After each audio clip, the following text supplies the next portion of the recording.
Hey, what's What's going up? on? In a past life, I could have been Robert Downey Jr. Oh, feel sorry for you, man. A lot of people forget, like, Robert Downey had a little bit of a rough going in his early days, Hey, audience. So, yeah, it's not about the path worth traveled. It's about the road to success. Okay. Mhm. that's true. That's true, you know? Yeah. So, yeah. Yeah. I wish I had time today for toys, honestly. I'm sorry, not today, this week, audience, for Toy Story, but just didn't have time, man. What can I say, you I know? want to go see that new horror movie Leviticus. I want to see that. It's a queer horror film, and I want to watch it. Ooh, About the Bible? there you go. No, it's gay. No, but Ah, like okay. Leviticus is a book in the Bible. Yeah, I know it's a book in the Bible. I don't know what the movie's about, but it seemed interesting from what Is little of the trailer is it I've about seen. God striking down a town of gays or something? Is that the premise? No, no, that's not what it's Whoa. about. I don't know what it's about. I just want to go see it. Okay. Mhm. Let um. Witch watch what he wants to watch, No, Jake. I You just trying to know. figure out Look, why is it I'm called also the Leviticus. same person who went to go see Backrooms because I'm chronically online, even though I've never seen any of the Backrooms like not shorts, but like the Hmm. web series. Yeah. Yeah.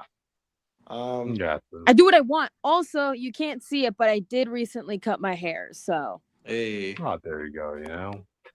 We'll pretend it's the we'll pretend you cut your hair like the guy with the beanie on there. Who's that? I don't know who that is. Who's that guy? I think that's Dennis Camp. Oh, Oh. okay. Oh yeah. Hmm. He's just wearing a beanie. My hair's not Oh, that short. cryptid. Expect the Yep. scene from the Supergirl comic I was telling you about. I saw one of the photos, Uh and huh. it seems like she's gonna be on the Kryptonite planet. So, Okay. so she's gonna. I'm expecting it. She's gonna be like. how how's that gonna work? She goes. so, She goes to a kryptonite planet. How's that work? I no, it's that the sun is green, so it radiates like kryptonite, basically. That's if I Okay, remember a correctly. green. Okay, a Yeah. green sun. Okay. Yeah, a Okay. green sun. Is And that so even scientifically possible? who the fuck It knows? doesn't matter. Doesn't matter at this I'm point. just saying, yo, and the people don't get mad when she says that This line. No, I want that line. this is what I don't happens want when that you smoke. yeah, this is what happens when you color theme a power or an object on it. It's like with the Green Lanterns. Like, of course, they're going to want to bring in every color they can. And same thing with the Hulk. We're going to have every Hulk in the color of the rainbow. And what else? What else? I think it's something else. Oh yeah, Goblin, Green Goblin. We have a Gray Goblin. We have a Hobgoblin. We have a Gold Goblin. We have Do we Red have a black Goblin. Red Goblin? There you go. Do we have a Black Goblin? God. No. No. Oh wait. Right, didn't one pop up in that one Black Panther comic with I don't know. with I don't know. Blacktavius? I don't know. You With have to ask Austin for Blacktavius? that. Yeah. Yeah. You know? I'm just Um, saying that comes with the baggage. That comes with the baggage audience, I'm you just saying. know? I just want them to keep the line for the comic where she goes through all that. She survives the whole day, and then she talks. She thinks about what Clark said, and she's like, "Clark, what a bitch!" Like, she's like, Oh, that's gonna drive people to the theaters, right, Jake? Just like a certain person said Batman was an F word, right, Jake? Yeah, You but you know know? what's great? They didn't put that in the trailer. They didn't put that in the trailer, so it's okay. It's Okay, okay. okay, they're It's learning okay. their lesson, Jake, is what You know I'm what's saying. crazy? They're You know what's learning. crazy? Because if people just watch because they didn't put that in the trailer and it was in the movie, nobody would say shit about it. I'd be like, oh, because once you get the context, like, oh, he's just saying shit. He didn't know what he's talking about. Like, so same Okay, here, bro. okay. So Gotcha. Also, I finished the first season of Star Trek Prodigy yesterday. yeah, there you go. There Yay, you Yippee! go. round of That applause. was a interesting way to end the season.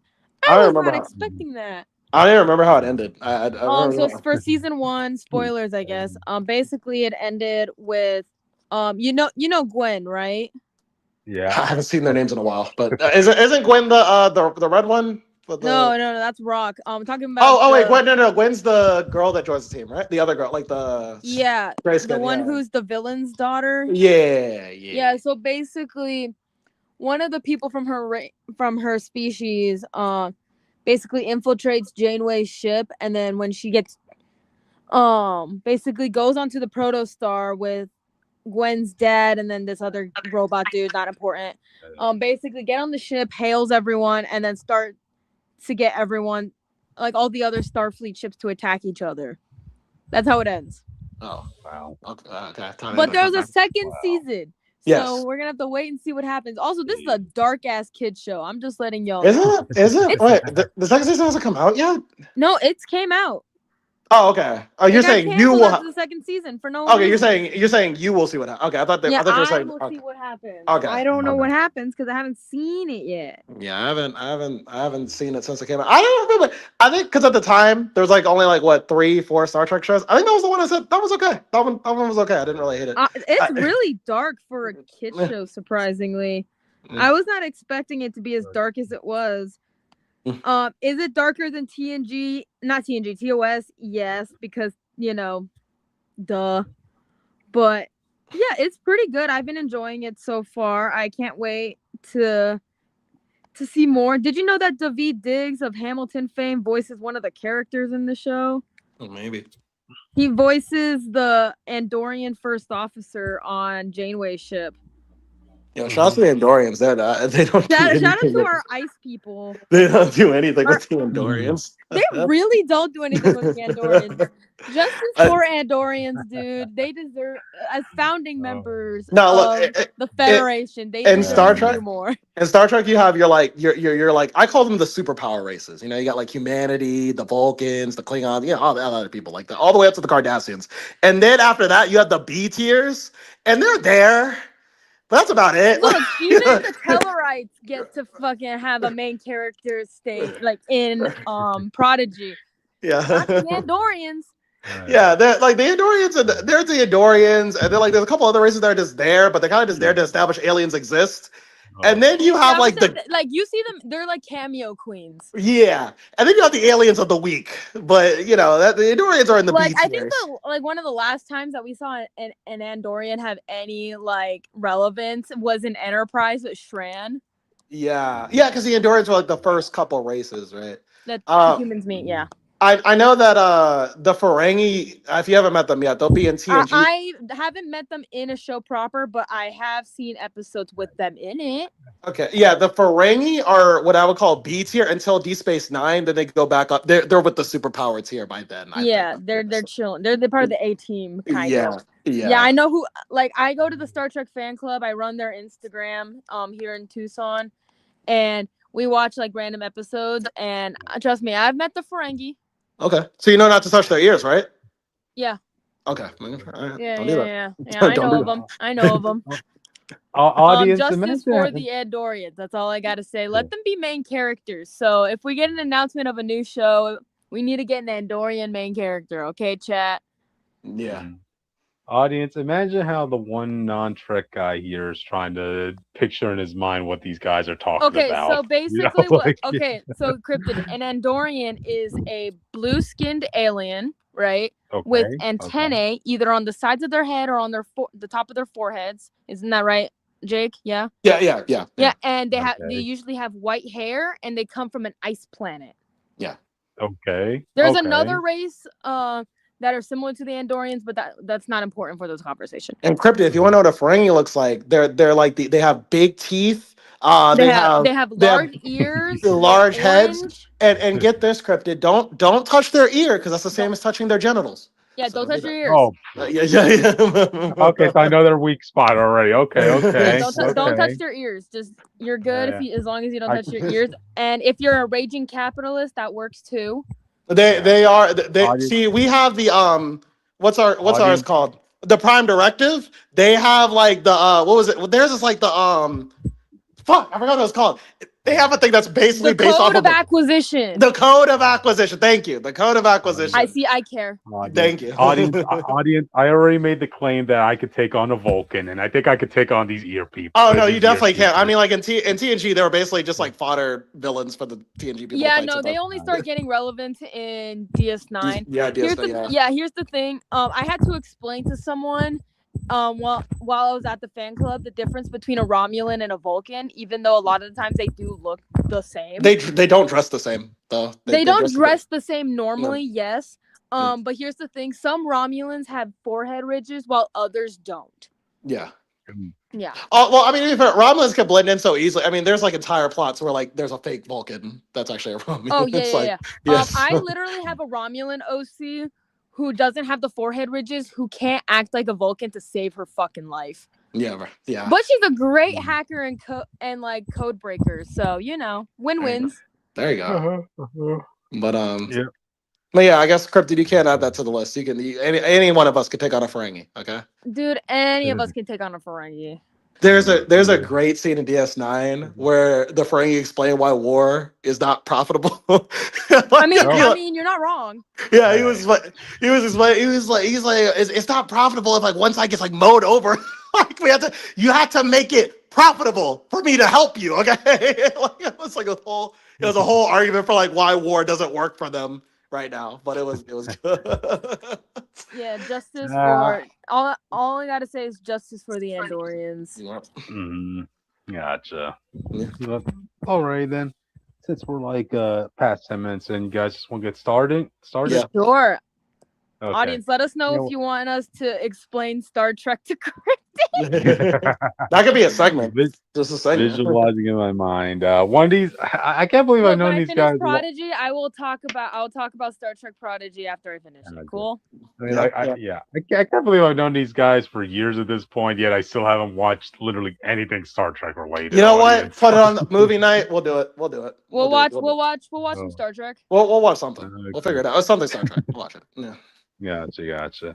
Anyway, so before we get to that, let's open up tonight. Welcome, Contact Live, the news and reviews of the week, audience. You're here to be Cryptid Seeker 415. Yada, move on. You're with me, Jake Tylenol, and I'm here to say that some things are stranger than heaven. Mm-hmm. That's a game for people who didn't know the reference. Gotcha. Since Austin is not here, I was so ready for Austin to say his thing. Yeah, I felt like it. I was so prepared. Anyways, I'm Richter, also known as the Witch of Jotunheim, pronouns they, he, and I hate dealing with old people every day. And together we form the Phanatics -1, and we talk about the news and reviews of the week on our Monday nights. We are talking about the media news. And not Star Trek, unfortunately. Not Star Trek. Someday. But, right now, we will be talking about Shrek. There's a new Shrek trailer. Masters of the Universe did not bomb. Cryptid made that all up. He's a fake news journalist. Okay? We're journalists now? No. Oh, no. Honestly, we're journalists? I think the internet needs... on a resume? I think the internet needs less journalists, if you ask me. Oh, boy. I think I could be a great journalist. What are you talking about? I think we need. You know what? That's a separate conversation. We'll get into that another day. But we also have Supergirl has a cup controversy for some reason. I'm looking at the cup. I don't quite understand. Maybe I'm missing something. Deadpool and Punisher are going to cross over for big guns events.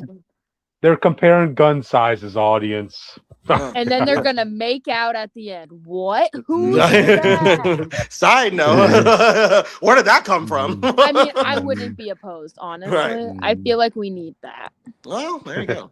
Deniz Camp signs with DC. I hope that goes better than Michael Bendis is signing with DC. Probably. Marvel. I have thoughts on it. So. Marvel's Midnight Creative Team announces some shit. And Black Panther and Namor unite for Armageddon Assembled. That's a first in a while. Yeah, brother. Wow.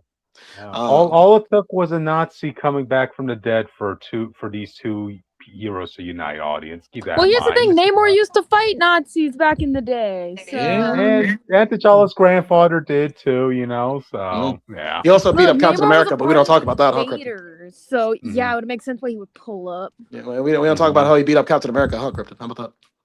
We don't have to get into that. That was before Cap had his circular shield. Okay. Oh, he needs a specific shield to be on level of Black Panther. Okay. He just had a steel triangular shield. So Captain America is nothing without the shield, is what you're telling me. Okay. He could fight with the shield, but he has to be at full power. He wasn't at full power. All right. That was his full power. That was 80% of his potential. Jake. His potential. I'll give you that. It was not at his full potential. He was held back by guys with Mhm. Deadpool. But, okay, that said, we do Yeah. have social. Who's to say that T'Challa's grandfather couldn't kick T'Challa's butt? You know, let's That just is put it true. that way. Have we ever seen that in the comics? Has T'Challa ever had a chance to fight his grandfather somehow? There's some timely Oh wow, shenanigans. I know, right? All We right. should. Hmm. But Anyways, yeah, we do yes, have we do have socials. socials. Yeah, we do have socials. Yes, Yeah, first of all, subscribe to us because I said so. yes. Or else I'm gonna personally fight you. Cause when I was doing the socials like earlier, right before we came on, I was getting the YouTube link and I saw another comic fanatic account with an F with a Batman profile pic. I was like, who are you? Oh no. Anyways, they have less subscribers than us, so subscribe, I guess. You can also find us on Twitter at Comic Fanatics 69. Because we do try to post stuff at least once or twice a week, because we can. Isn't that right, Cryptid? Mm-hmm. Exactly. Also, if you just want to find me because you don't really give a shit about the other two, which is fair, I guess. Right. You can find me on Twitter at Witch of Jotun with an E instead of a U. I don't post much, but I do see other cool things on there. So yeah, I repost a lot of stuff. Anyways, you can find me on TikTok and Instagram at witch_of_Jotunheim. I do try to post up on there too. And you get to see my new haircut if you go on my TikTok account. Ooh. Mm-hmm. Anyways, you can also find me on Blue Sky whenever I decide to post on there again. Tumblr and Letterboxd at Northstar Aria. And if you're in the Tucson area, if you want to pull up to the Star Trek fan club, you can follow us on Twitter at Star Trek Tucson 1. Okay, we have like a couple posts. And yeah, we're also trying to figure out what we should do for a panel at Tucson Comic Con because William Shatner is going to be pulling up the Tucson Comic Con this year. Hey. Mm-hmm. Denny Crane. So pull up, I guess.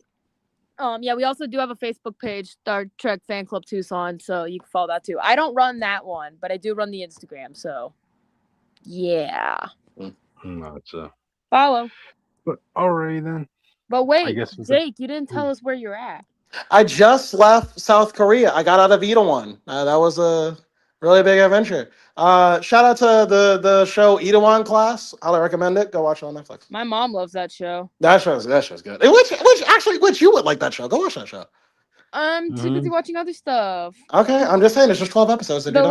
Yeah, I know, but they're like hour-long episodes, so I have to mentally prepare myself for hour-long episodes. It's nothing against the show. It's because I've seen a couple K-dramas, and yeah. No. I'll get around to it when I get around to it. It's not as good as Pro Bono, but it is good. Look, I'm still trying to get these motherfuckers to watch Vincenzo, dude. You need to get on that. Okay, I got y'all to watch like 5-6 episodes of Boys Over Flowers, okay? That is true. There we go. So, all right then, audience. I guess with that, we get on to the topics of the week. So, let's start us off. I can't with believe this was the picture you put first. It's a picture everybody remembers from this trailer, so. Yeah, I do have my own personal thoughts on this trailer. Gotcha. So I'll announce this one. Shrek 5 trailer came out, and the internet feels a way about it. So yeah, can I give my opinion first, real quick? Yeah, go ahead, because I don't watch it. Go ahead. Okay. Yeah. So we all know the first 4 Shrek movies, right? We've all seen it. Yeah. We all know how 3. it looks, how it moves. I've seen 3. I'll go for it. Look. As long as you've seen at least one Shrek movie for this point, okay? Yeah. You know how all these characters move. You know how it works for them. Mm-hmm. This feels like, and I know it isn't, probably. It feels like it's AI generated with how smooth it looks. Does that make sense? I didn't see the trailer. I can't tell you. Griff, did you see the trailer, right? I've seen the trailer, yeah. It feels low-key, high-key AI generated, even though it probably isn't. It just feels too smooth for a Shrek movie. It's just so hard to differentiate at this point with what's being made AI. I mean, I know like some people are bringing out like Doomsday leaked trailers and looking like they're being recorded from the seats in a theater, but I'm like, oh wait, that's AI generated, isn't it? I can't tell anymore. And I think the same thing applies with Shrek with this teaser right here. I get what Witch is saying, by how smooth like the designs look, but No, it's just like how Are you it's talking about the? Oh, animated. just so we're you're talking about animation. You're talking about designs. No, on animation. I'm yeah, also talking about animation. designs as well, but it just hmm feels too smooth. hmm Uh, I mean, it depends on what you mean, Cryptid, do you but have any other pictures from this trailer? it depends on what I you have mean. pictures of I would his have to son. look at it. But as someone who does 3D animation, now to be fair, when I say that, I'm not gonna pretend like I'm an expert. I just know that I've done enough of it to have an opinion on It it. looks Uh, like uh, every other animated thing that we've seen. I Like I think, saw the Hex trailer mm, from Disney. It looks similar to this. yeah, I think, I mean, AI tools are used in animation just casually. They have Yeah, 3D. but It's not like generative AI. well, I mean, like, what do you mean Mhm. by like Like they're when you generating like put a prompt into a thing and it like and it does the generates animation something for else. Like you, it's like you're like that. stealing someone else's work to make Yeah. like to quote Yeah. unquote make your own, basically stealing. Okay. Yeah. Well, even that depends because if it is an in-house AI engine, then they would not be so they'll be using their own stuff. They don't Yeah, but have you to use. know, but it's like it's a I know what whole you're thing. saying. I get what you're saying. I'm just saying, like, it doesn't. I, I I think my thing is more I have to see it, and maybe I'll just look at it on the side, and then I can I say don't know. what I It just feel. doesn't feel Yeah, right. It looks like They, every other animated yeah. thing. Like I get like they are DreamWorks creating. like animation style has changed over time, but I don't know. I just Yeah. kind of feel like they kind of would have Yeah. stayed similar to the original. Right. Like it I worked for mean, the Puss in Boots movie. It just does mhm. not work here. Yeah. Mm. I mean, I get you were able to spot those sort of details and will give me your background, which I mean, and it's great you brought up the last Puss in Boots movie because in that movie they used the animators from Into the Spider Verse. You could definitely see that all throughout that film. Here for Shrek 5, they're obviously doing using different technology here because everybody made a big commotion about Shrek's eyes being different from how it was originally animated. So obviously they're using something different. So Yeah, I don't know. It doesn't doesn't feel right. It feels wrong. yeah, yeah. I mean, personally, I feel it's wrong to make Shrek 5 in general, but hey, Oh no, it's 100%. I my feel like they should have just idea. ended it at 4 and I was feel like if Yeah. they were doing Puss in Boots, Shrek was on the way, bro. I don't tell I know, I you. know. Uh, but yeah, we're getting Shrek 5 whether we want it or not. And just judging by the trailer, it does feel like they want to go more risky, thinking it's funny, but it just feels more cringe if anything. Like, I'll go back to the first picture I brought up, like the gingerbread Well, man yeah. Well, and the also strippers. in kind of a defense for that, like trends and like Mhm. and stuff like that move so fast that it's hard for animation to keep up. Like this is That's not South true. Park, dude. This is not South Park. Yeah. Yep, that is true. I mean, at the timing they were animating this sort of content, they thought probably worked at that time, but again, it looks like Gingerbread Man came out of an erotic bakery, basically, with I this. mean, that's not the And then, craziest thing, yeah, okay? Like we've gotten and some like risque-ish Well, stuff. I'm yeah, sure. Well, I'm sure. Like, well, I'm not. I can't tell you that AI tools weren't used. I don't think it's generative AI. I'm looking at it. hmm There's a Well, lot you have of. to like see like the a couple screenshots isn't gonna like No, help I'm looking at with the what trailer. we're Yeah, that's talking what. about. Yeah. I'm looking at the trailer right now. I'm saying like, so I'm looking at the scene where like Shrek and Donkey are talking and Donkey's on the table. The reason I lean to no is because from what I looked up, it seems like the limitations of generative AI is that it can't get nuances correctly. But I'm hmm noticing small details his belly moving, for instance. The weight shift in his belly is not something I don't, as far as I'm aware, AI cannot do. At AI this can do time, a lot of things, AI but can do a like lot of honestly, things. that's why I said it's probably not AI, but it Yeah. looks like it Yeah, could be. I Like think if what's you like told like a random AI bot thing to be like make a Shrek movie, it would probably kind of look like this. Like I think what might be throwing off is that it looks a little cleaner than I think I remember the Shrek movies yeah, being. yeah, because hmm that's what I'm kind of talking about. It looks Yeah, too clean. It it- looks too smooth. yeah. I It think doesn't feel like Shrek. yeah, Shrek is supposed to be like the anti-Disney in terms of how it approaches things from what I remember of that movie. So yeah, it does feel now to be fair, it was made when 3D animation in movies was new, so maybe they're just taking advantage of the technology they have now. True. Um So I mean, yeah, it probably didn't look janky on purpose. It's probably just something they used just to But it capitalize. gave it Yeah. its like It gave it signature yeah. style. Yeah, it did. It just could be possible that the creators didn't realize that was a style that people enjoyed as much. You know. And it just doesn't like, Yeah. the vibes. Yeah, I can understand that. I can understand that. It just feels way too smooth for my personal taste, especially someone who trust me. I just forced like one of my friends to watch the first 2 Shrek movies for the first time. Oh, okay. They liked it. Just thought I'd let y'all know. No, yeah, the Shrek one's fun. Those are great movies. Yeah. Oh yeah. And it's like just recently rewatching those 2 movies, comparing it to this one, I'm just like, it just kind of feels wrong. Like, I guess I kind of want to watch the movie before I give too much of a take on it. I feel like I could be wrong. What did people? Then people weren't really feeling Puss in Boots till it came out, and they were like, "Oh, this sounds great." It could be the same thing. It could, but at the same time, I feel like we didn't need this movie. That's possible. Yeah, Puss in Boots had like what 2 movies, didn't he? Yeah. So the first one, and then the most recent one. I feel like nobody cares about the other 2. As far as people are concerned, the Last Wish is his best and first movie.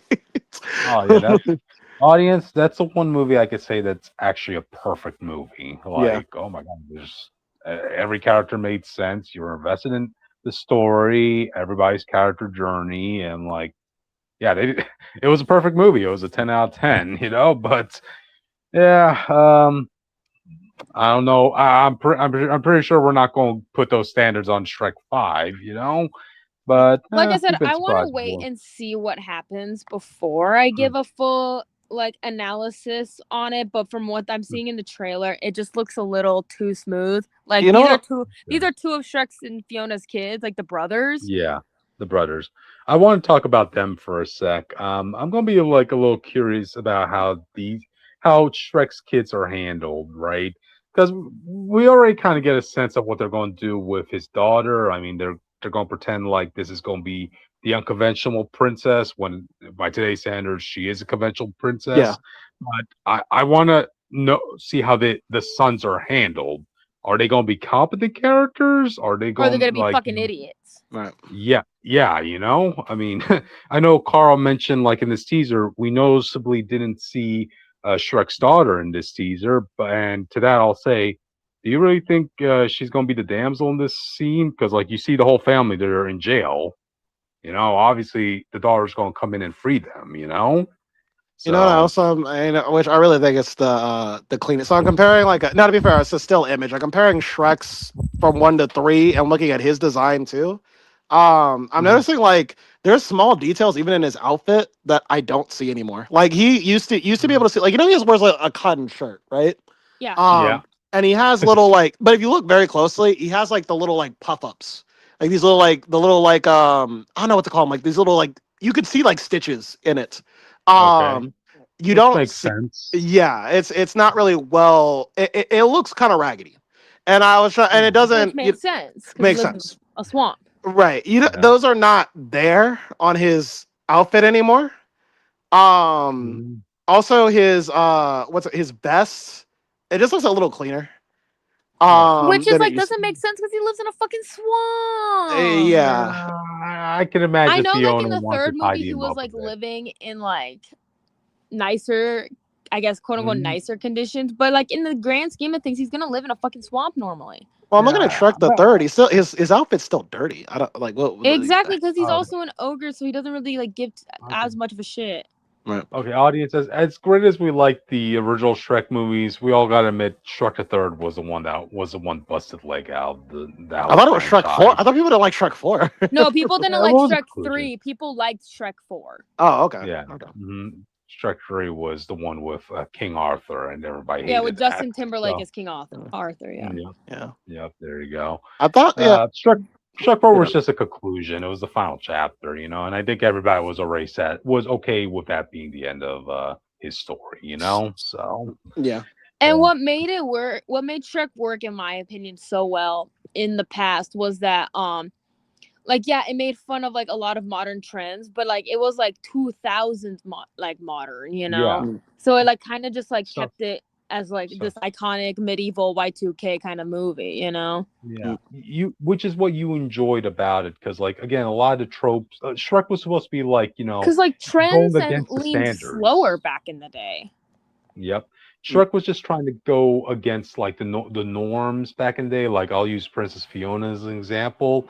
Like of course they gave her like great fighting skills. She could hold her own. She was very action packed, which was enjoyable at that time because she was like we the never first saw like that. unconventional kind of like Well, princess the big character. thing about her wasn't even all of that. It was that she was an ogre to begin with. That was like the big thing for her. Because you're thinking she wasn't even an ogre to begin with, but she Right. chose to stay an ogre. Yeah, and because the thing is like you're expecting like because she's very much like I'm the beautiful white princess that you got to save at the end of the story, but like really she's like her real self is this, which isn't. I mean like even the animation doesn't look ugly, but it goes back to her being an unconventional princess, Yeah. But by today's standards, that you gotta be very careful while you handle that audience. What I'm saying, by today's standards. Can I just say it became kind of oversaturated? Is that what I'm trying to say? I don't know. Yes, it started with Wish when everybody looked at I don't know what that main princess's name was. Asha, I think that's what her name is, or something around that line. Asha, yeah, where everybody started noticing. I feel like we're just all getting sick and tired of like the quote unquote adorkable yeah. Oh, absolutely. Absolutely. Oh, absolutely. It's not to be. Like, have you seen the trailer for that new Disney movie coming out? The one with Haley Steinfeld. The one with Haley Steinfeld. I don't know who's in it, but Kate Bishop. Yeah, I don't know who's in the cast. That's what I'm saying. Oh, okay. But it's basically about this girl who finds out she has magical powers and goes to a fantasy world. Yep, and has to like basically kind of like save it or something. Owl House? What? Who said that? Yeah, that's the one. Who said that? I mean, that's what Twitter said. Yeah, yeah. I saw that trailer. Yeah, so that is the one Haley Steinfeld's working on right now. But yeah, it's like a story you've seen a dozen times over. You're not exactly breaking any new ground with that, But we'll see. I guess I mean. We've all tried cheeseburgers thousands of times in our life, audience, and we always go back if it's good burger, So we'll see how that works. Anyway, yeah, do you guys really have any final thoughts on this before we move on? I kind of want to wait till it comes out, or if we get like another trailer to like give more of an analysis. But right now, it just looks too smooth. It looks too clean. It doesn't look as detailed. Question: Who here is going to be watching? I don't know if I'm loving it right now. I don't even know if I'm liking it right now. I don't think anybody's loving this witch. So yeah, welcome to the club. So yeah, we'll have to wait and see. We'll have to wait and see. Maybe I'm proven wrong. Gotcha. All right then, audience. I guess with that, we can move on to the next topic. He-Man. Go ahead, Jake. Dude, I should have asked my friend Cypher to pull up for this because they love He-Man. Yeah, it takes a while. It takes a while to get to love. How did they feel about? Well, they grew up on it. If that. No. I meant like. Okay, so like our review for the movie was basically like. Austin and I did not enjoy the first half of this movie, the first act of this movie, but it slowly gets better from there. It takes a while for it to get good, in my opinion. It needed to get rid of a couple of jokes, which is what I'm. That's cryptid. Yeah, that's for cryptid. That's for cryptid. I didn't. Yeah, but Hey, you don't act like you and Austin didn't have like one, two jokes. I'm saying that was your main point. For me, I agree to an extent, but it was the jokes were not really my issue with the. Did it feel too 80s? No, it didn't feel 80s. It feels like more modern, if anything. Honestly, which at the very end, there's a scene that is straight up from the cartoon, or could be in the cartoon, but modernized. I was like, this is actually where I want the movie to be. Like the next time, I want it to be like that. Which this felt like the Taika Waititi humor at certain points, man. At certain points, yes. Yes. But I feel like Taika Waititi humor is fine in moderation. Yeah. Does that make sense? Yes. Yeah. That said, I just kept getting frustrated. Like every scene, every serious scene, thinking in the back of my mind, please don't put a joke. Please do not put a joke. Please do not put a joke. That's what kept me on the edge of my seats. That said, It was for me. I thought it ended in a very enjoyable place. I thought the final fight was very fun. And I thought like there was a lot, and even the overall message of like He-Man, because they were talking about that they should not have said anything until the movie came out. The message about masculinity is actually really well told and really nuanced.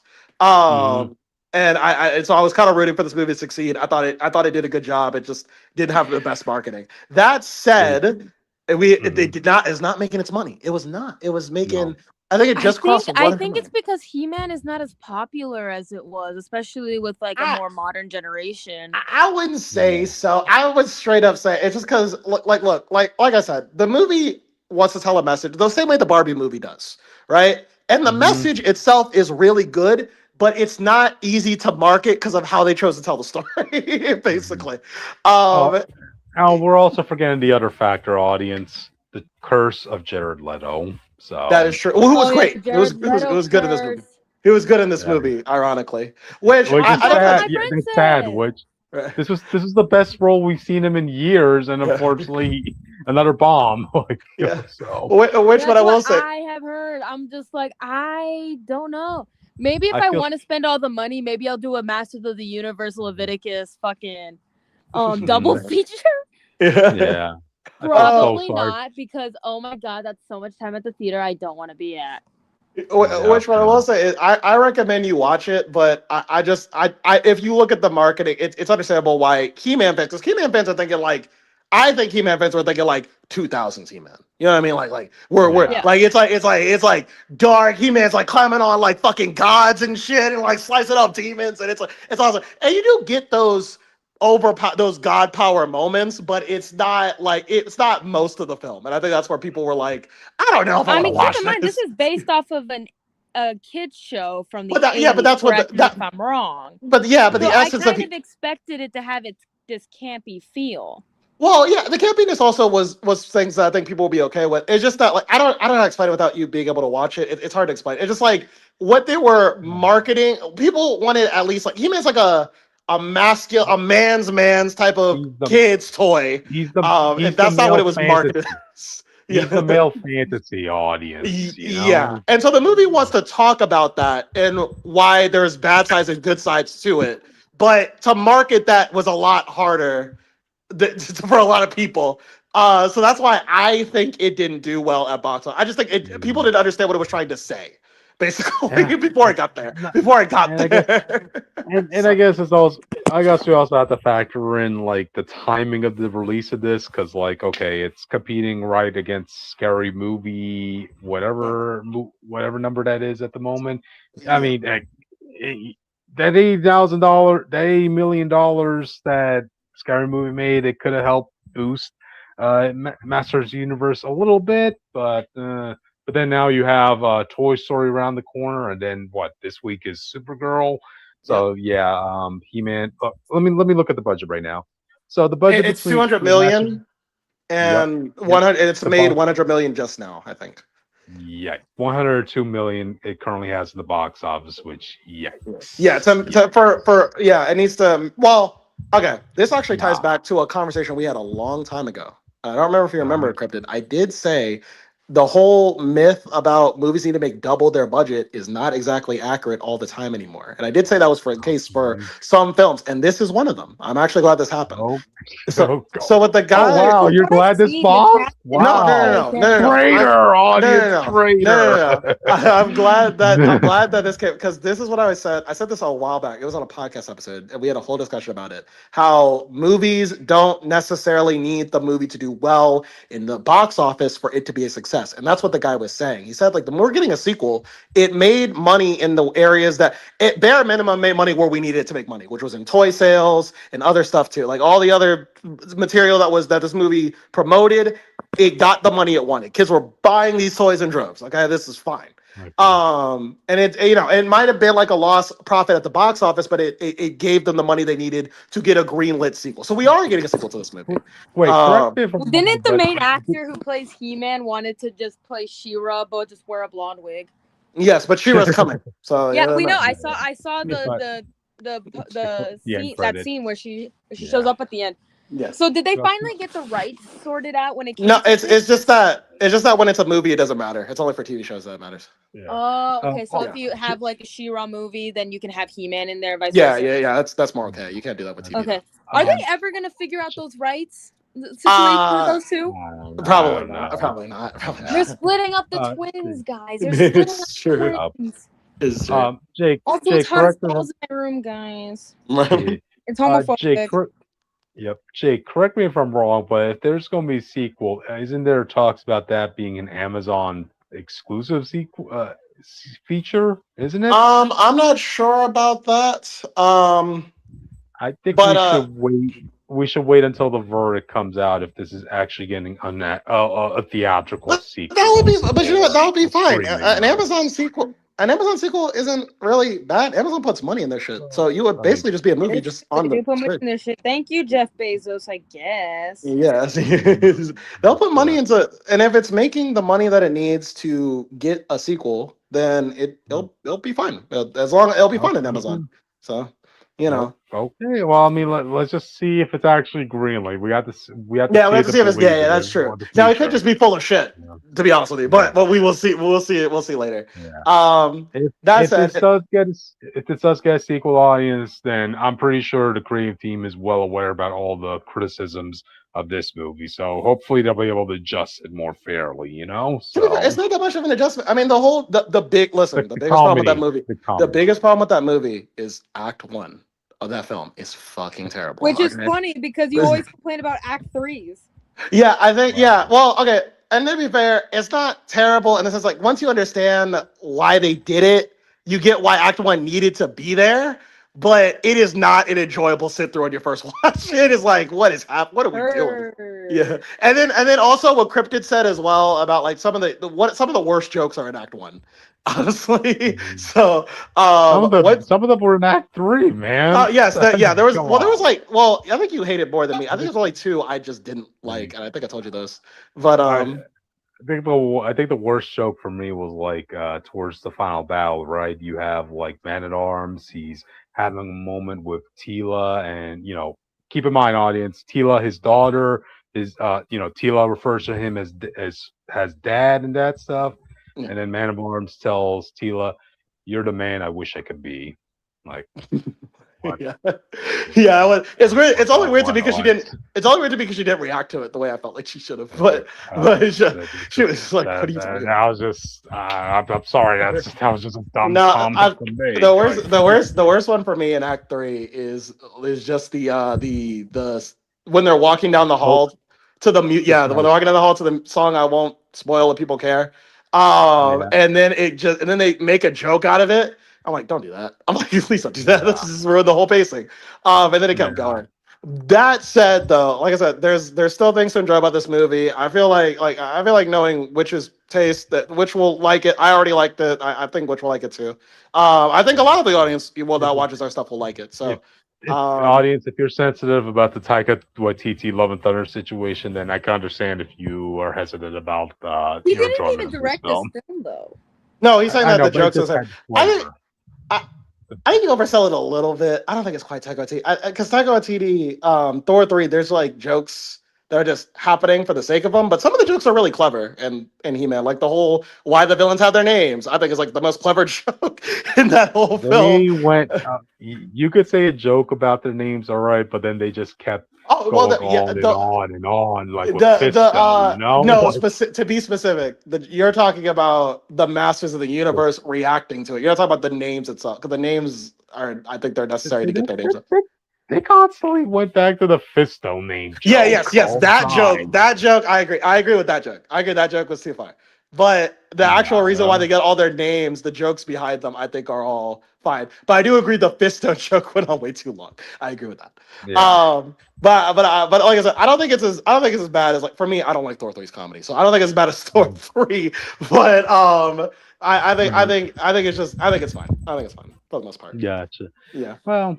All right, audience. I mean, only time will tell if this is really a success in the studio's eyes. So we'll see how that goes. You know? Yeah. All right. You guys have any final thoughts on this before we move on? I might see it. I can't guarantee when I'm gonna see it. We'll see if I do that. If I do that double feature, Y'all will be the first to know. Cryptid, you Gotcha. can't tell me you didn't have testosterone flow through your veins when He-Man did what he did to Skeletor at the end, bro. Ooh. Okay, yeah, that was epic. You That was can't. epic. Yeah, that scene was awesome. That scene was I'm gonna have awesome. to take your word for it because I haven't not seen Jake, it. I can love a slice of pizza, you know, a pizza pie, that stuff. But if I see a cockroach, just one cockroach in that pizza pie, man, that ruins the whole platter for you, man. Don't act like you wouldn't put that plate down and ask for your money back, Jake. All That's right. fair. I'm just saying, like, Yeah. if nothing else, watch that movie for the final fight. It is so hype. It is so hype to watch. Okay. Anyway, audience. Okay, I guess with that we can move on to the next topic. So. Oh, the Supergirl Cup controversy. Quote unquote controversy. Yeah, I saw this making a round basically, online. audience, they released. We saw the pictures of the cup, and everyone thought it looked like a pinar. Oh, I don't see it. Look, audience, if somebody's Winky Dink looks like this, I would suggest you see a doctor. Go to a doctor now. That's crazy. Yeah. That's Like, okay, maybe Look, it's we've like, seen funnier and worse cups than this. Okay. yeah, true. I mean, maybe they could have gone darker with the tone of the jacket, maybe. Yeah. But I guess it's just the color and the leatherness of it that makes people look at it like looks that. like But a pinar. I didn't think. I looked at this for the first time this podcast. I didn't think dick when I saw it. I was just like, it's a cup with a jacket on. Pinars. Yeah. Audience, did I mention I hated these popcorn buckets craze that movie theaters are doing? This is man. a cup, not a popcorn bucket. Yeah, but it's a part of it. It's a part of it. Cup. Yeah, Oh yeah, the popcorn bucket I think is supposed to be like literally Supergirl's torso. Well, I mean, from her thighs up to her neck area. I think at least that's an image I saw. Yeah, Anyway, they cut off her head and then they said drink out of her body. There you go.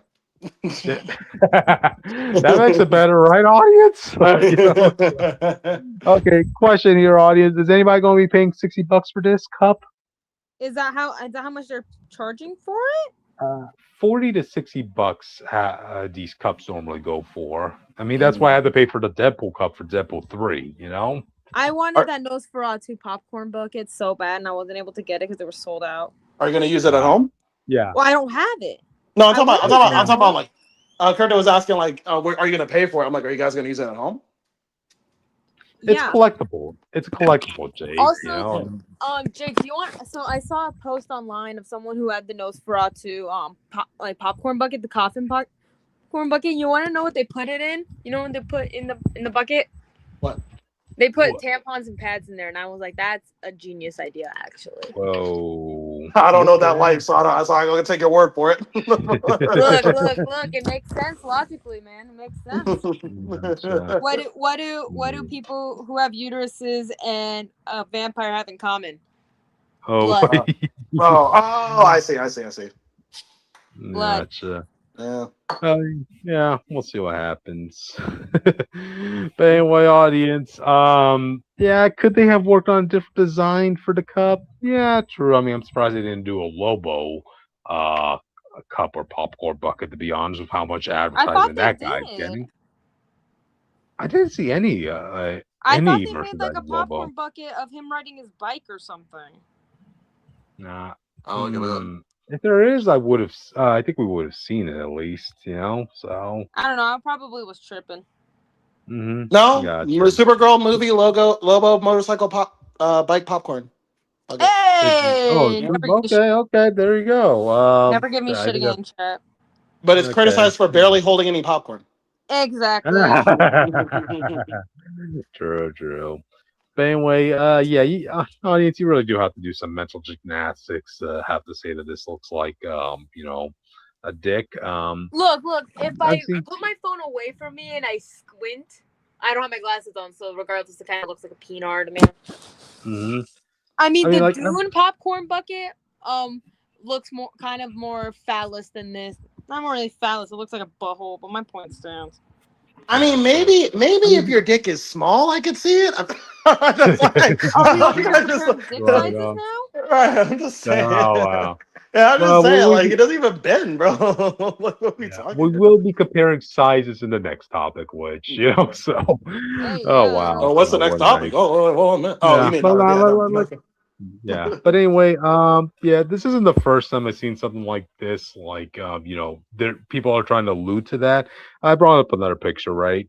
I remember back when they were advertising Ant-Man and the Wasp, right?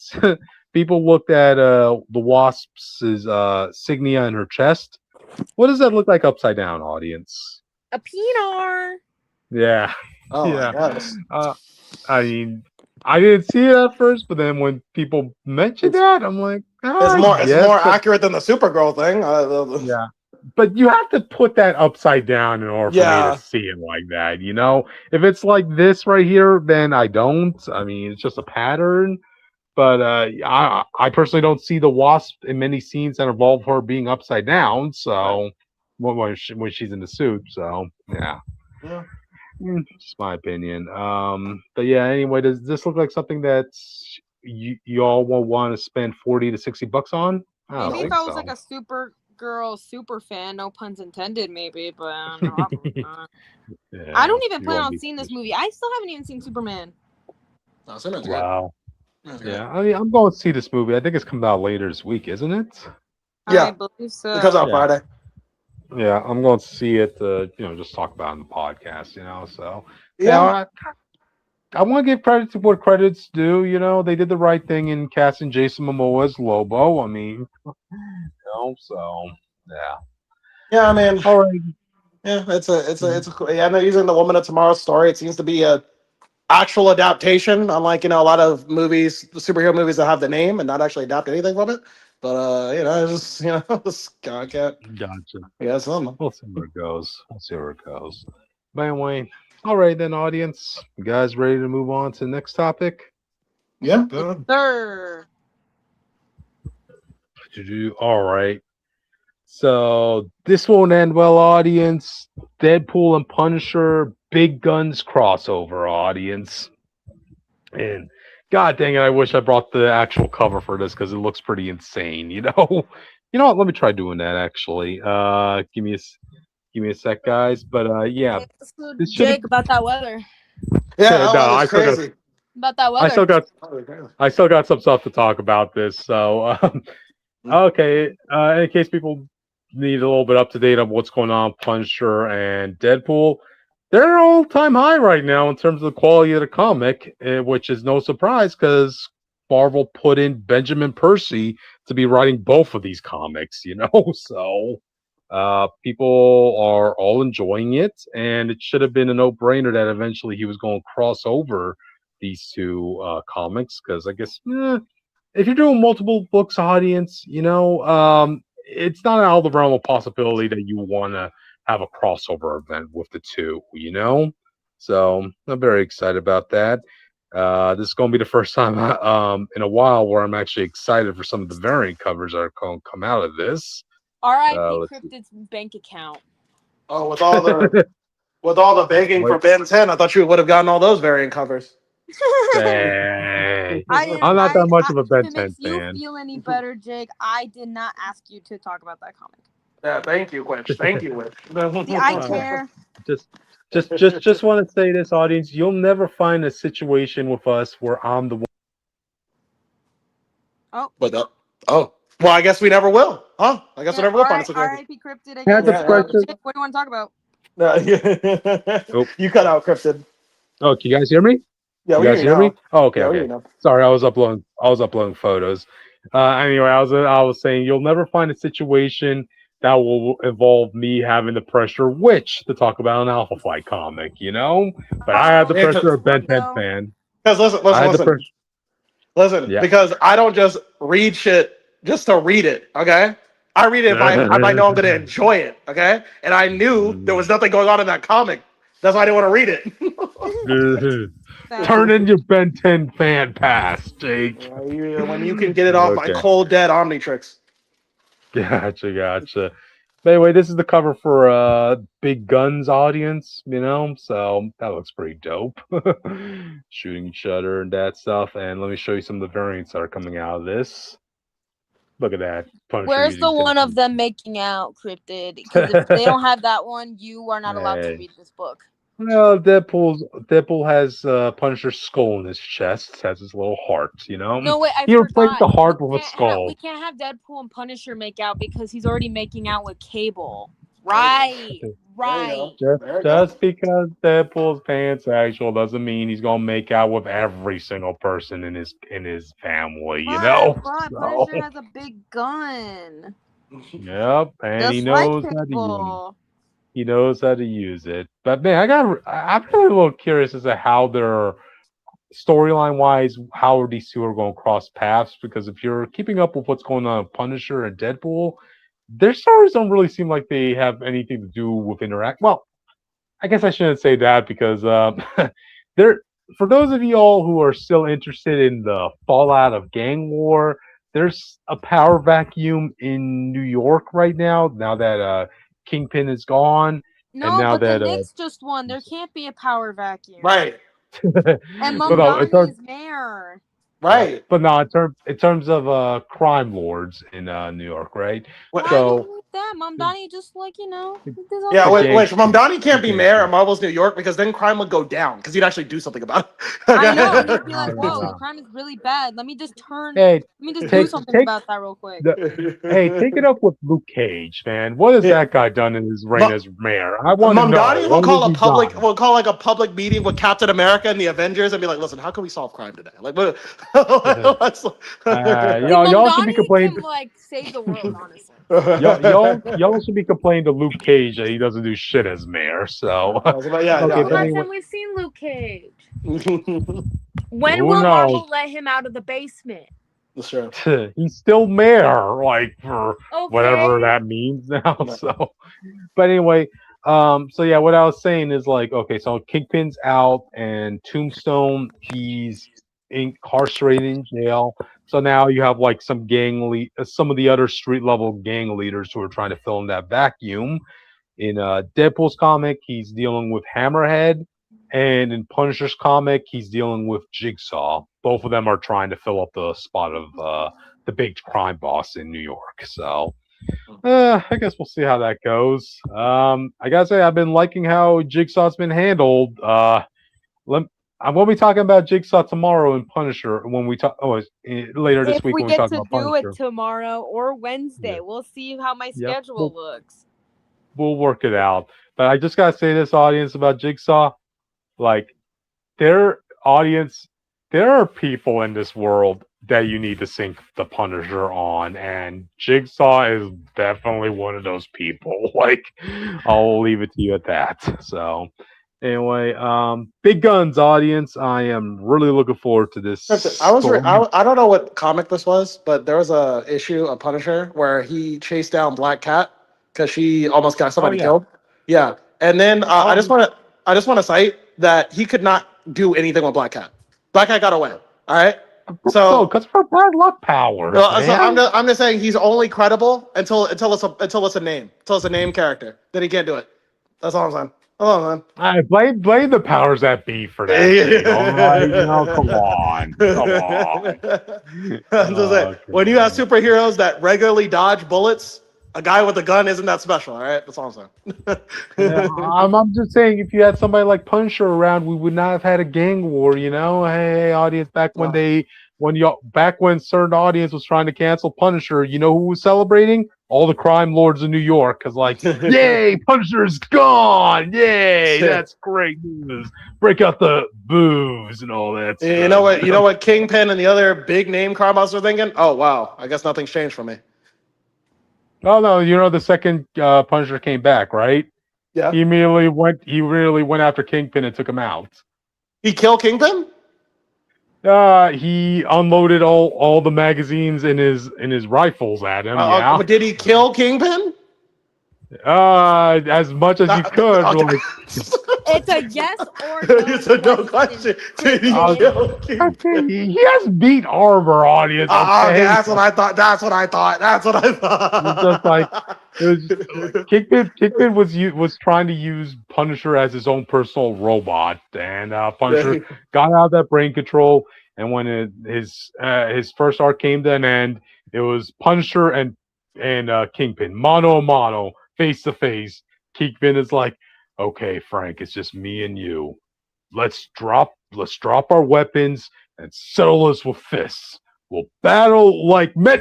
And then Punisher just fully unloads all his bullets at Kingpin, like bam, bam, bam, bam, bam, bam, until I'm not hearing the word kill.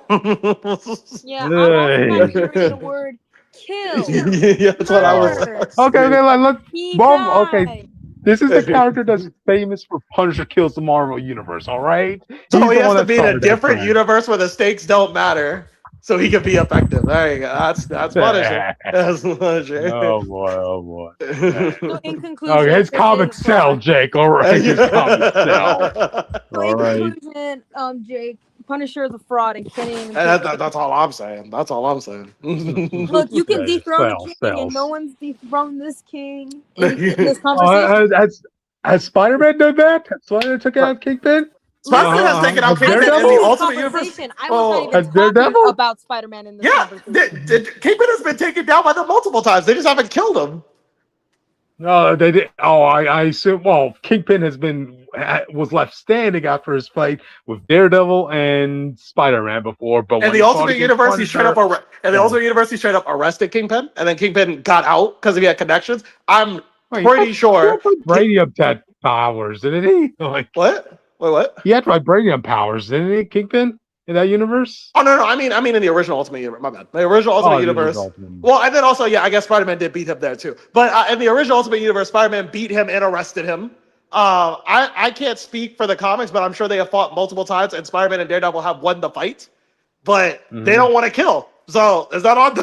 I'm just saying, if they wanted to, they could. Doesn't kill. I mean, Spider-Man went to prison and beat the mess out of Kingpin when he wasn't holding back. So I mean, he can do it. He just, I'm just saying. Chooses not to. He's just not to. All right. Punisher can for some reason. But all right. But anyway, yeah, that's really all I have to say about this. So, all right, guys, any final thoughts before we move on? No. no. Okay. No, I'm working All on right. a drawing right now. If anyone cares. Good. Gotcha. But anyway, gotta move on to the next topic, and we gotta take a break from Marvel and talk about DC because Deniz Camp Signs exclusive with deal with Marvel. Well, no, DC. DC, you know what I mean? Yeah. Okay. Let's see. I want to talk about this as professionally as I can because y'all know my history of Deniz Camp. So No, do you like him? Oh yeah, Jake. I have a heart. I have a picture of him with a heart on top of my desk. You know? Okay. Yeah. You know. Like, okay. But anyway, so yeah, one thing I'm happy about is I no longer have to see this guy ever write anything cap related ever again. So hopefully, so yeah, that's a plus on this. Another thing, him and DC, like, look, a lot of people keep making this like statement that Deniz Camp is like the next Alan Moore. Audience, I've been reading like comics like let's see, since I could start buying my trades at my bookstore in the mall back in the early 2000s. But then when it came to 2010, when I finally admitted you were old. Yeah, I am. But there's wisdom with age, but then when I got my own car in 2010 and I started going to like comic shops and buying current comics weekly, like audience, I've seen writers rise and fall within the industry throughout my whole reading of comics throughout these past few decades, right? I don't think Deniz Camp is going to be the next Alan Moore. I think he's going to be the next Tom King. What do I mean by that is audience, you all gotta remember, Tom King during the height of his days, which was like before DC, right? He was known as a superstar writer. Like people loved his work on the Vision in Marvel. People praised him for his indie comic, Sheriff of Babylon, this and that. But it was specifically when he went to DC that everybody started noticing his bad habits as a writer. And I kind of feel like that's going to be the same sense with Deniz Camp, you know? We'll never know. Maybe you're proven wrong, and if he proves you wrong, Cryptid, you have to do the "I was wrong" dance from Gravity Falls. You know the Oh, one. I'm not gonna prove anything. I'm not gonna do anything. And I was Nah, wrong. I was right on everything you did with I Captain shouldn't America. have taken that bro. chance. But Now here's but my whole dance. but You have but to do. anyway, You have to recreate that scene if Deniz Camp proves you wrong.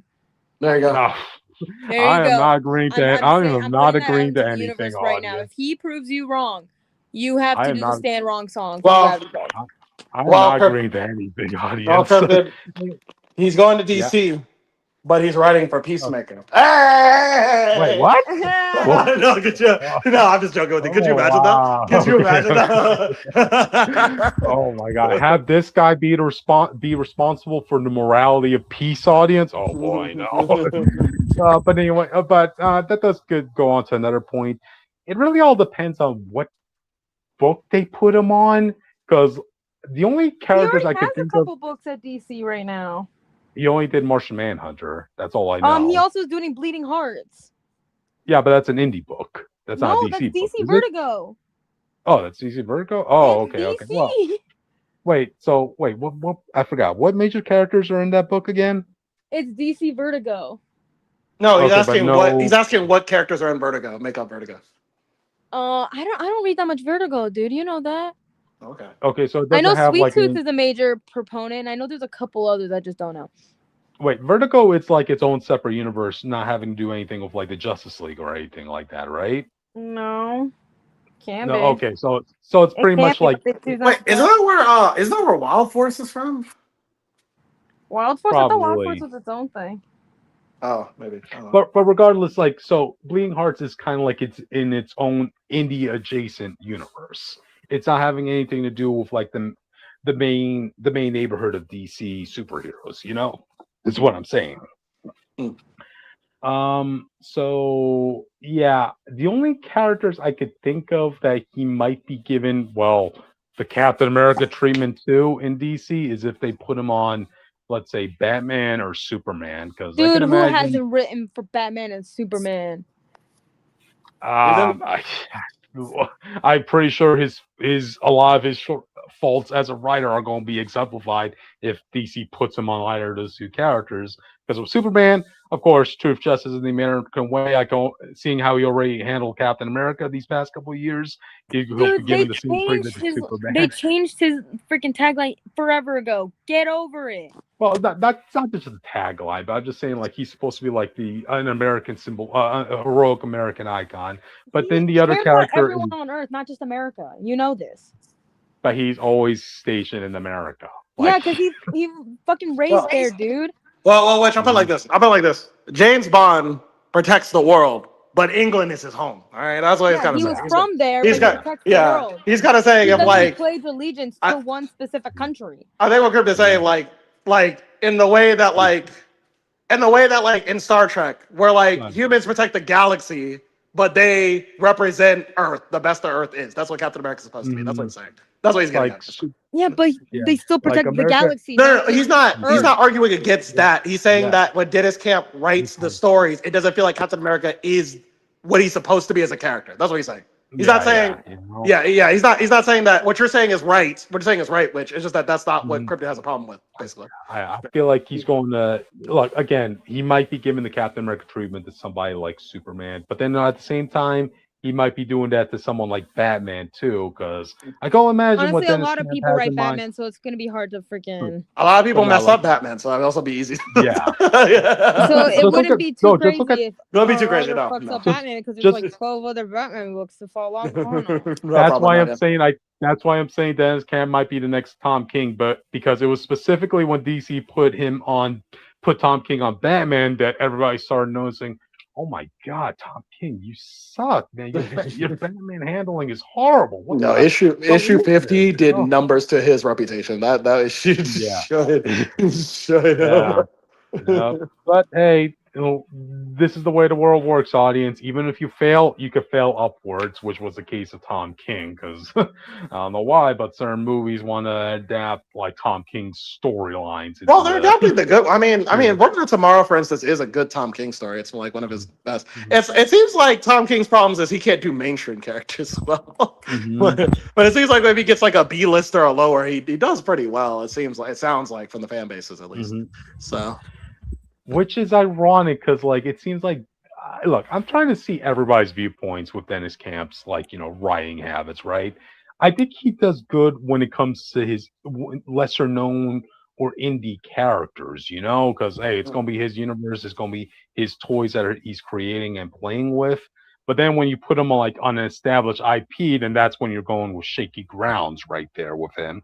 That's why I hold my statement up when I say I think he's going to be the next Tom King, But we'll see what happens, Who do you all want to see Dennis Camp write in DC? Peacemaker, because it would be hilarious. Luckily, yes, I kind of low-key want to see that now. Luckily for the audience, at this point. It would be funny. Luckily for the audience, I don't have that much of a foundation for the comic Peacemaker, so okay, whatever the hell you want. Big fan. Everyone call Cryptid Hey. big boom. Oh! My stack of Peacemaker comics will prove you otherwise, which my stack of Peacemaker comics. All right. You went through the whole roster. What do I look like to you? We're Cryptid guys. Poser. No boy. That's anyway. Honestly, Jake, and during Pride Month too. And during Pride Month, I'm just saying for the podcast content, I would say Peacemaker. I think it'd be funny. but I don't know why, but people were like, when it came to that Ultimate Invasion, right? Apparently, people were like saying a couple more issues coming out of it. I thought it was just one or two left. We have 2 books coming out this week. Wait, one is going to be the finale to this Ultimate event, and the other one's going to be the epilogue, I think. So only 2 issues left. But yeah, for some reason, I kept seeing people saying that Dennis Camp should write Spider-Man because of how he was writing Spider-Man in the Ultimate. Here's my thing about Spider-Man comics. I feel like we need to take a break from Spider-Man comics. Yeah. I just want to know, like, what was it in those issues that made people say, well, Dennis Camp should be writing Spider-Man decks? I'm like, what was there to convince you otherwise? Like, what was there? No, seriously, point to me that. Right. Was he funny? Was he heartwarming? I mean, wait, what issues of Ultimate Spider-Man did he write? What? No, the event itself, like, after Ultimate Spider-Man was over, it went directly to the event. Like, I don't know. People glaze Ultimate Spider-Man even though he's not that well written. I don't know. I don't know what people want. People glaze Dennis Camp for everything he did, man. I still cannot get over the fact that people were praising him for zipping the mouth of Deadpool. Like, audience, I am convinced if Dennis Camp were to write Galactus as a giant storm cloud, Dennis Camp defenders will be praising that. It's like, it should have worked, but it does. Because Dennis Camp just gets it. He just understands. Dennis Camp, you are the Zack Snyder of comics. This is like a one-sided beef, by the way. Yeah, sure. I feel like I should preface this. And also, this just turned into the Cryptid hates Dennis Camp at Power Hour. I got frustrated. Hey, like, I have examples to prove my frustrations, audience. And you know what, Cryptid? That's where you're wrong about Dennis Camp. He ruins your character. He writes his best he can, and he gets up every day and he tries to write the best Marvel and DC comic for you. And someday you'll see it. So hopefully not in the foreseeable future, because I know he ain't gonna be writing for Marvel anytime soon. If he knows better by now, he better damn well watch what he posts on his Twitter. So, all right, audience. I'm in agreement with Dennis Camp about that. But besides the point, we'll see what happens. We'll see what goes down. Yeah. Well, I'm not gonna be reading whatever he writes in DC, audience. When we You're save the not gonna money read there. Bleeding So. Hearts? You're not gonna read it for me? No, I'm not gonna no, read he it means like because it DC. He has means his like name. yeah. Well, It sure, has he does his say DC. name. Yeah, So. that's Cam's name. I guess so. What if he writes one of no. my favorite characters? What if I'm working on a book with Deniz Camp? Would you read that book? All right, I'll read it for you, Witch. Which Not that was That's like, not what I'm asking. I'm wait, reading it for the both of us. which No. that was like a, would you still love me if I was a tree? Would you still love me if I was a worm? Yeah, I was a worm. Would you read a comic book if me and Deniz Camp were working on it together? Yeah. Oh. No, you know, To be honest with you have that to would send be me. really cool to work on a book with him, though. No, We would vibe. Which you have to send me a custom variant of that, and it has to be of whatever I want to read. It has to be related to the book in question. Mm. I think it's a fair compliment. If a character there has the same colors of one of my favorite characters, then you have to do the variant cover of it. So There you go. go. If we get one of those blank comic book covers, and then I'll draw you a cover. How about that?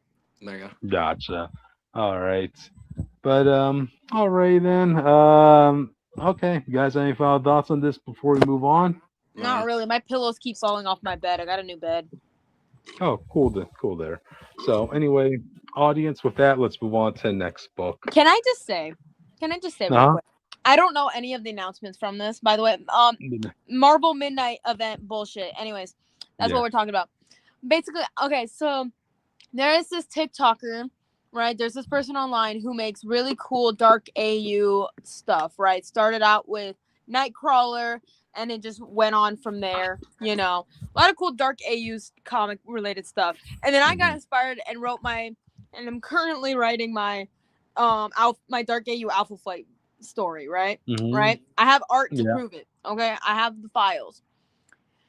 Motherfucker, why is it just only 3? Why can't we get more? Oh.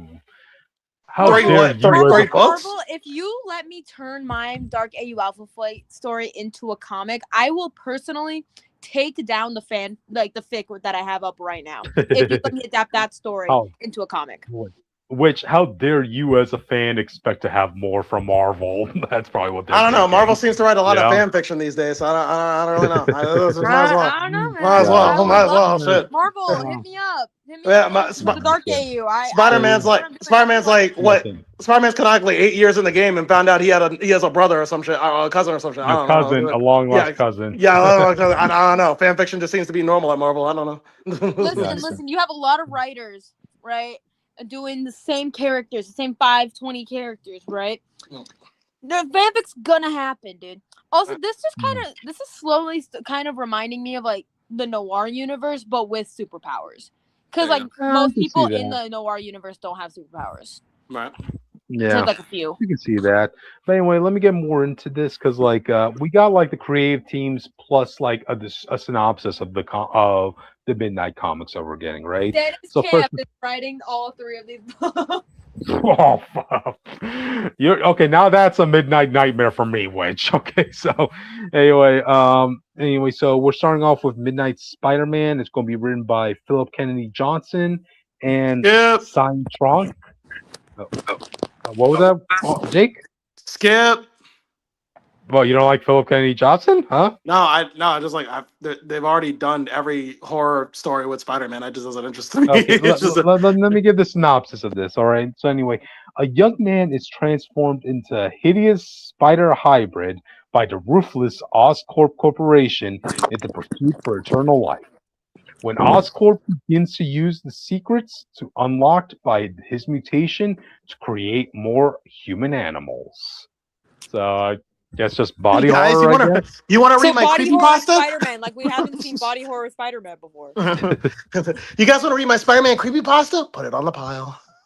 Okay, yeah,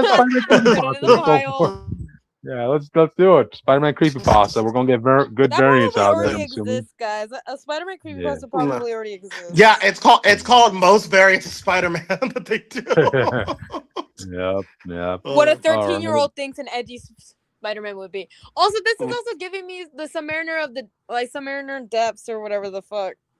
With that horror Namor book, which by the way, we need more of that, but like I don't know, man. I don't know. Gotcha. Like maybe this will be a worthy successor. Who knows? We'll see. We'll see. I don't know. I'm not too familiar with Philip Kennedy Johnson's previous works, but we'll see. But I am familiar with the next person in this topic. Okay, we're going to be talking about Midnight Fantastic Four. With Benjamin Percy. Oh, Jake, then that means you must read this book, dude. Jake, go on. You got it. Like one of Marvel's top writers is going to be writing your FFD, man. He's going to be handling your Richards. Is this also body horror again, or is this a different kind of horror? Okay. Is this like wait, it's Lovecraftian horror.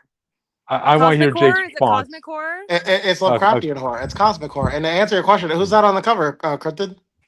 On the front, right there. Who's right there on the front? Who's that right there? When you look at the cover, who's the first person you see? Is that Reed? Yeah, that answers your question. No. Like that. You have a superstar talent handling it, Jake. You have to. Yeah, you have to. Superstar talent for a fraud is crazy. I wouldn't waste my money. Hey, he might. Jake. Benjamin Percy might write an intelligent character as an intelligent character. Jake, you never know. Hold on. Let's not get crazy. Ryan North writes Reed fine. I'm just busting his balls. But, hashtag Reed Richards is a fraud. I'm just busting Reed's balls. I don't actually hate Ryan North's Reed. He's fun. He's fun. Okay, let me talk about the synopsis of this. So anyway, an obsessive scientist delves into the secrets of the universe, perhaps best left unknown to humankind, leaving himself and 3 others warped in strange and horrifying ways. What horrible secrets lie in the new? Do you guys know what happened to the Fantastic Four in Marvel Ruins, aka Warren Ellis's edgy fanfic? Nah.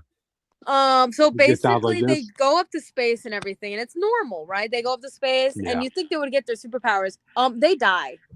Horrific. If anything, we're gonna get body horror versions of that in this. You know what? Maybe this is just inspired from like when we were talking about Visible Man Witch, but like I think if you want to go body horror of somebody like Sue Storm, you could just say that only her skin is invisible. And we can see everything underneath, all her organs, you know? Like, I personally would not like that personally. Especially for a female character. For the body horror aspect of it, you know? Yeah, but not with a female character who can turn invisible. That just kind of seems a little or just her skeleton. That could turn into like weirdly rapey really quickly. Gotcha. Okay, maybe we could just see her skeleton, you know, something like that. But anyway, regardless, I mean, I'm more excited for the writer that they put on this book. So Benjamin Percy is right now doing everything good in all the books he's written so far. So give him more work, Marvel. Write the Dark AU Alpha Flight fic. I already have most of it written. I just need to put it up in the future. Which will work for peanuts if you put him on that book. Bitch, let me just write the fucking Dark AU Alpha Flight. I already have some character designs. Okay, I have several character designs. I have like several chapters. I have like a freaking side story. By the way, I have a side story. Jake, I have a side story with Shaman. For what? Okay. I have a side story. Okay, it's a mix of toxic yaoi, like freaking fantasy creatures, you know, a bit of horror. I'm gonna add some more of the horror aspects later. It's suspense, you know, a bit of a thriller. It's great. Cosmic shit, a little bit of cosmic shit, not too much, but yeah. But toxic yaoi, Marvel. There you go. You're missing on this demographic. Marvel Midnight, toxic yaoi. Gotcha. So anyway, we have one more comic in this topic to talk about. So skip it. Just skip it. I didn't care. You go shit. Don't talk about it. Well, okay. So this is Midnight X-Men, and it's going to be written by surprisingly Jonathan Hickman. Like, given how much they kind of screwed him over in his Krakoa run, kind of surprised me that Ultimates, yeah. Well, I think Ultimates he just kind of like checked out. Like, I I'm only going to do this for 2 years and that's it. So I'm bouncing. So, wow. Krakoa, though, that's when he really got screwed over big time by all the other writers writing X-Men at the time. So, And also by editorial. Editorial fucks everyone over. mhm. I think it was specifically, no, I think in that case, it was specifically all the other X-Men writers who wanted to stay in this phase of Krakoa, whereas Hickman wanted to go on to the next phase of his idea. But everybody just outvoted him. Yeah, because everyone likes Krakoa. Everyone loved Krakoa, and then they freaking killed it off. And editorial killed it off, and then it's just like, fuck you. There could have been good lore in Krakoa, but we didn't get enough time. We could have had T'Challa and Storm's son pop up if Hickman were still writing X-Men, but we didn't. So listen, I could have still had the 2020 X Factor run, dude, if they didn't kill off Krakoa and they didn't cancel that book. Gotcha. But anyway, so John Hickman's writing this, and let me read the synopsis of this. The shadows of New York City are stalked by vampires and mutant empires. The sword of Damocles hangs over the peace between these two species and the factions within them. An outright war is brewing and the unturned. Okay. X-Men, mutants fighting against another species. So, all right. But this time we get Storm as a vampire again. We get Bloodstorm back. Not Bloodstorm 1. Just Bloodstorm. There is a difference, guys. Jake, there is a difference. Stop confusing the two. There is. Mutants versus vampires. Audience, who are you siding with? God damn. Oh boy. Well, we can't genocide. We can't genocide the vampires. They're people too. So, like, they just want to eat our blood. It's okay. So, we have to find a place for them. Jake. You know who we need to see? Who we need to see? I did less amount of people encrypted. That's true. You know who we need to see? You know who we need to see in this? We need to see B negative. B negative. I just thought about it. Yeah, B negative. There we go. There we go. Jonathan Hickman put B negative in the book. Put him in the book. No, deadass put B negative in the vampire shit. I don't care how you put him in, just put him in there. Bro, his name is fucking. He had an appearance in a comic, and they just. He had a decent design, and he has a fun ass name. People like this design. They like the emo vampire. He has a fun ass name. What were you gonna say? He was just better compared to the others that were. The others could have worked if it just didn't feel like an old man writing team. Like, I guess we put it like that. Yeah, but I would change their names. I would change their designs. I think B negative's the other one. I'm like, yeah, I would like that. I was like, B negative could be like a Blade sidekick spun off to his own character. Like we could do something with that. Just to let you know, which I met the guy who created those characters, and he was a fun guy. Yeah, the artist. Yeah, I met. No, the writer. The writer, not the artist. Yep. So I know the art. I've interacted with him before, like the artist. I just haven't actually met him in person. Maybe we'll be at San Diego Comic-Con this year, chat. Maybe. We'll see. But anyway, I'm more interested to see what Jonathan Hickman's last staple on X-Men will be in this. So not really much meat to talk about this. So I'm gonna get the Fantastic Four one definitely. Spider-Man. I'll be getting the X-Men one, but only if Marvel hit me up. I would love to write your Midnight Alpha Flight book. I already have it mostly down. I just need to if I make it into a comic, I need to clean up the script a bit.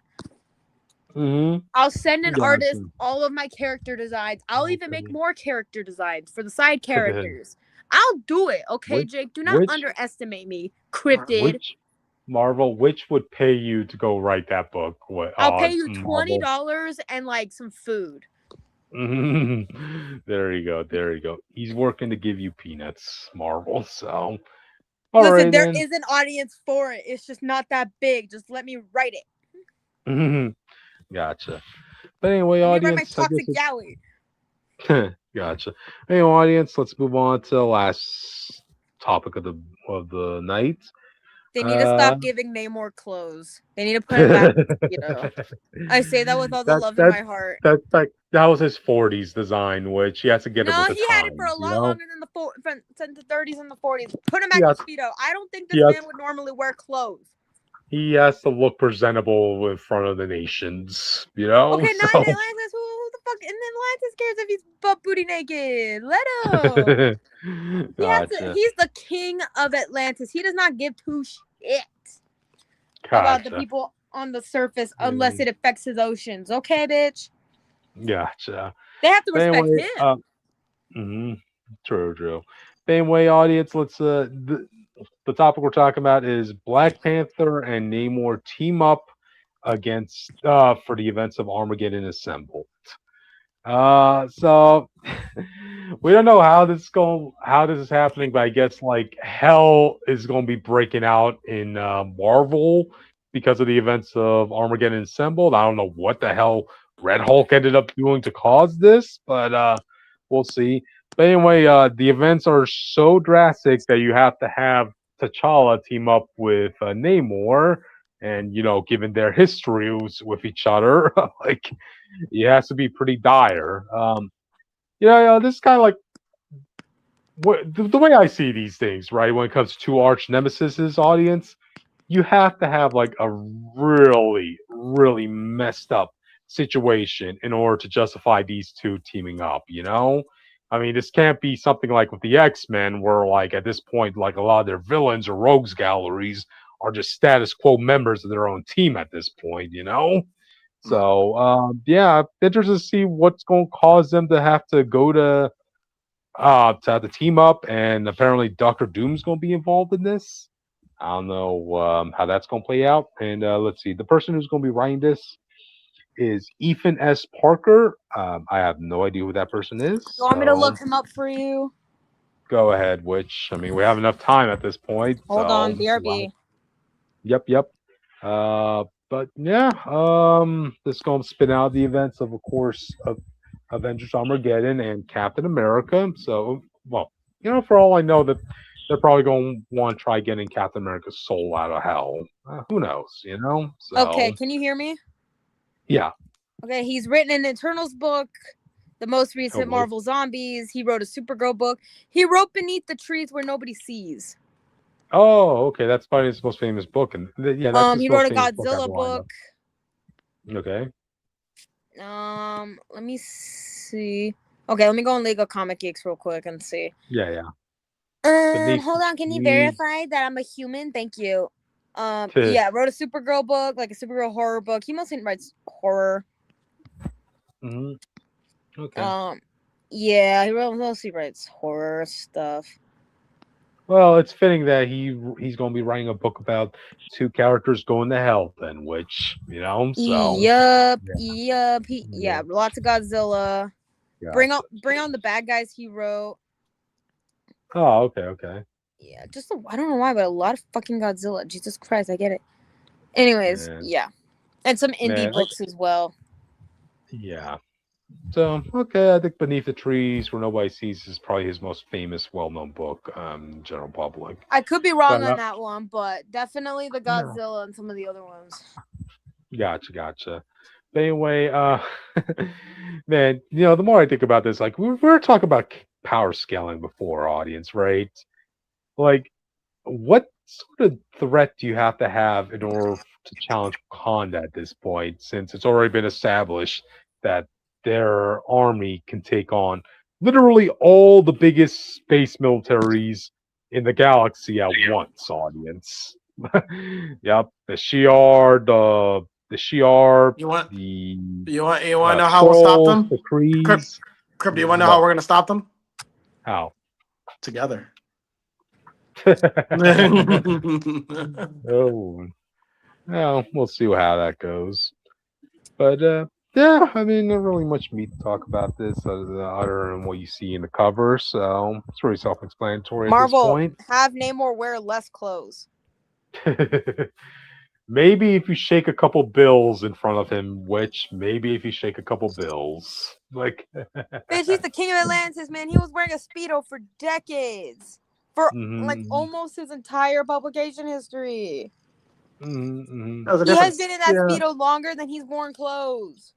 Like, And go Hercules with your flows. Hercules has been wearing a toga since like the ancient Greek times. But hey, he had to put on more presentable clothes Hey, because he had to that's grow what up. society wants you to think. Well, now I'm No, a Marvel that's character. his choice. That Now was I'm his established choice. Marvel character. It's different now. I have to, be like a Yep. Marvel character now. Fuck that. Yeah. If it was up to me, I'm taking the freaking Yeah. clothes away from Namor and putting him back in the Speedo. Make it even more skimpy. There we go. Gotcha. Marvel Gotcha. swimsuit special. Jesus Christ, that Mhm. you make me mad. Gotcha. But anyway, yeah, audience, that's really it. We reached the last topic of the night. Not much to talk about.